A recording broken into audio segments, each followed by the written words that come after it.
Internet technology has evolved so much. We started somewhere just in 90s reading static pages on the internet to now if you look at we are actually interacting with the internet through the generative AI which thinks like a human. Also it can understand vision, images, speech. It can also speak and understand everything, all languages. So, but this is going to be in our day-to-day lives as well because obviously we interact with AI through a lot of day-to-day devices. Everywhere you see, it's been emerging.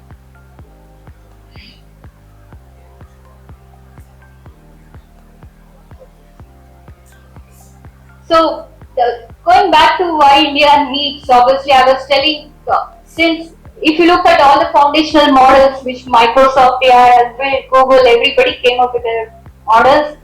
But what happens is all this has been taught by the top words that are generated in the internet. Most of the digital words or whatever vocabulary that we have, these models are being trained or in English. So only some part, the percentage of other languages are being trained. So and also these models know about India through articles like New York Times because they have taken the data which is available across. But if you come and look specifically inside India, today we spoke so much about Sir Subramanian sir spoke so much about our culture heritage. It's not there out there.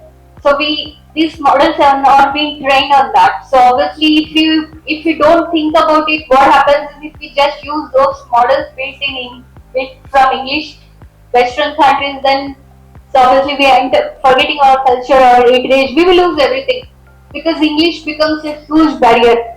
85% of people across the globe are non-English speakers. So it applies to India as well.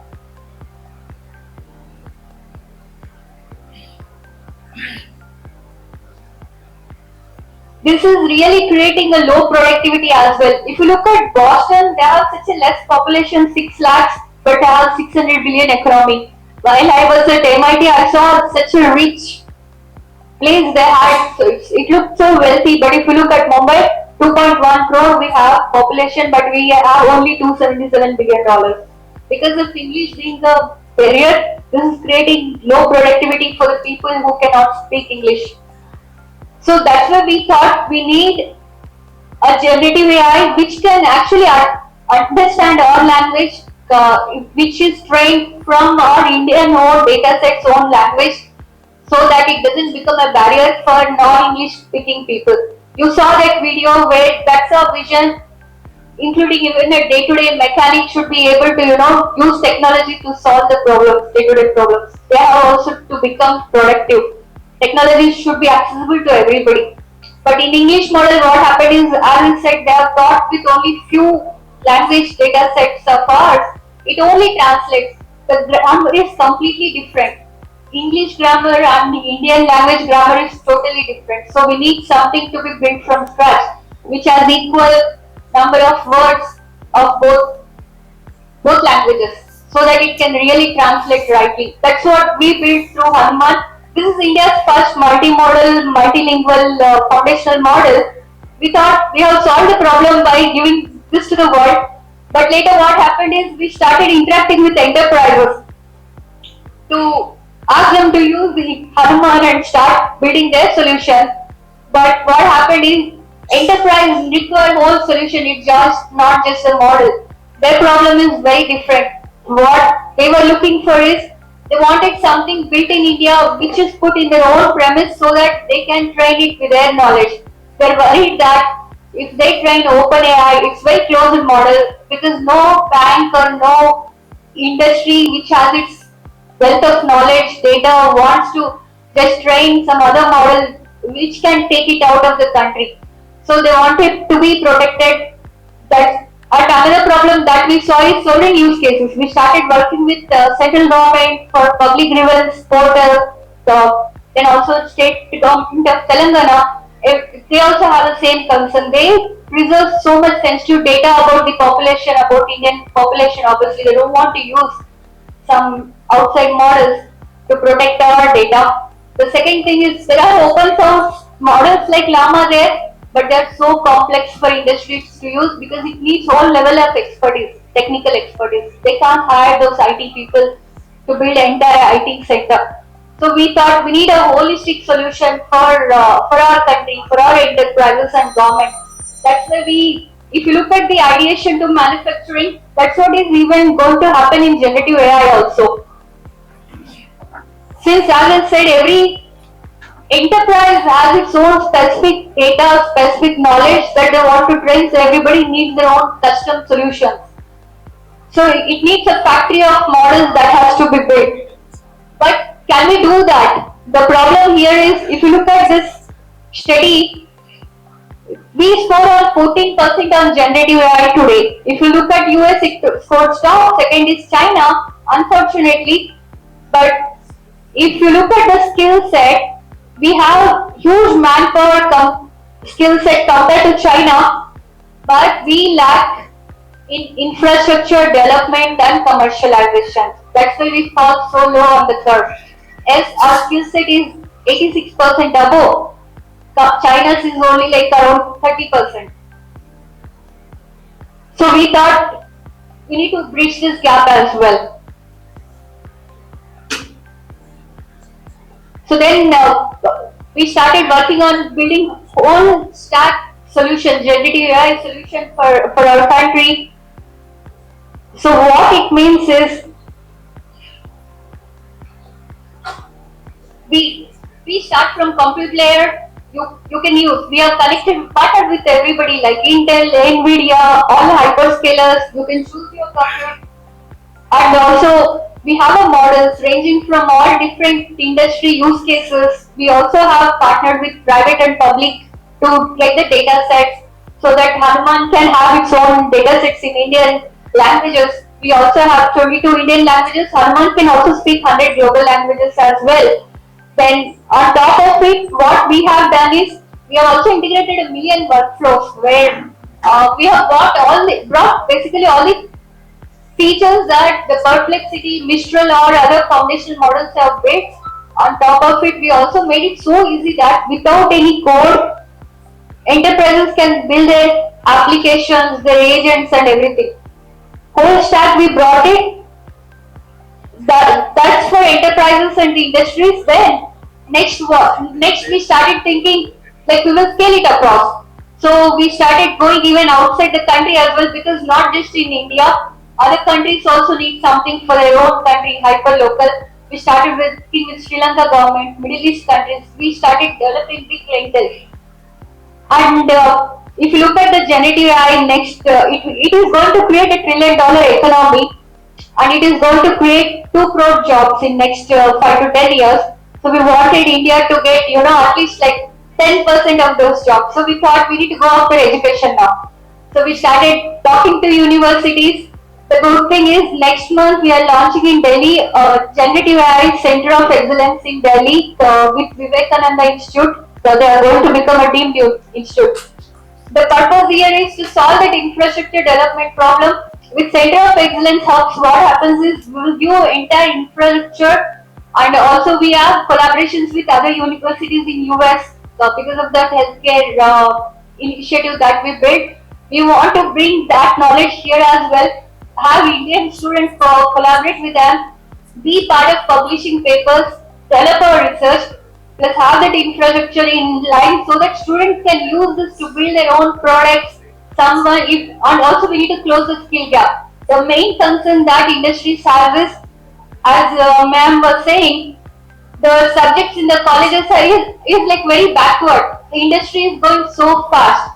So there is a huge gap. That's why we wanted to fill this gap. So we are giving this entire LMS management system with Fullstack AI Studio. That LMS is we have partnered with Intel and also with MIT licensed generative AI courses where all the engineering students will get trained on generative AI. We are also giving our industry project to our clients and partners so that the skill gap is closed. We will create generic jobs through this. That's the first hub we are doing in Delhi, and similarly we are planning to create 5, 6 hubs across the country so that those universities will take to the other colleges across the country.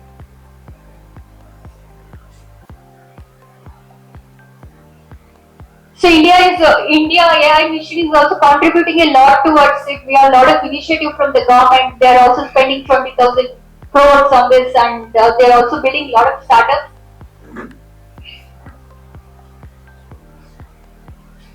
So next, I want to talk personally about like where do Hanuman wants to go.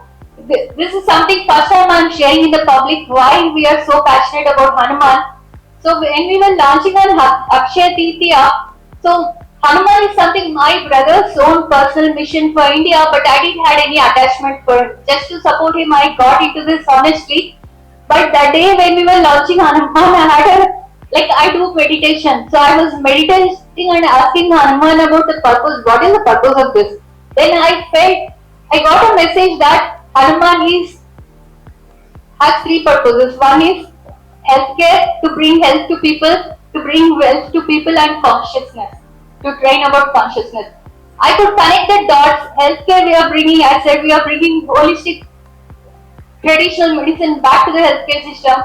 And then the second thing is education. Now we got into it without knowing it. He pulled us into the whole education system. Next, we are also going to primary schools and high schools also to try to actually give kids the entire generative AI. Through that, they can even study in their own language. English shouldn't become a barrier. We want to make it for 99 rupees affordable. That's our mission. We are working towards it. And the third, consciousness. I didn't have an answer like how do we achieve this, what do we do? But after coming today, I felt maybe my path is to connect to group like you all to train Hanuman so that because next what happens, everybody, every youth kid will interact with Hanuman, will interact with generative AI. So if generative AI knows this knowledge, it can teach them, it can give them suggestions based on that. Since we are getting into education, we are completely going to all the students from primary scale to the youth. I thought if we can train all this to Hanuman, Hanuman can in turn teach. We can enforce those values. Why I feel so connected with this is my own personal story. I'll tell you. So we grew up from very spiritual family. My parents are from very spiritual background. During my engineering college itself, I used to read Bhagavad Gita every day, do meditation. I was so deep into that. I was an astrologer as well. But I couldn't predict my own dad's death or his health problem. He suddenly passed away. After that, I was so connected with God. I felt so upset with that. I became an atheist. I moved to US and I was more like an atheist person. 2 years back, what happened is my daughter had a very deep problem. She was quite growing well. Later, she got developed into neurodiversity disease like autism, and her health started getting regressed. During that time, my health started suffering because I went into such a panic mode that every day without sleep, she was growing so well, and suddenly at 2 years of her age, her health is going reverse. And it really took away my peace of mind. I started developing tremors. Honestly, because I didn't have anything to fall back and see that strength, which you get from spirituality. I lost it because of my atheism. Later, what happened? I went completely into neuroscience. It took me into neuroscience. From neuroscience, I connected with a neuroscientist from Harvard who had a stroke, and her name is Joy Butler. You have to listen to her TED talk. And through her experience during that, she experienced nirvana.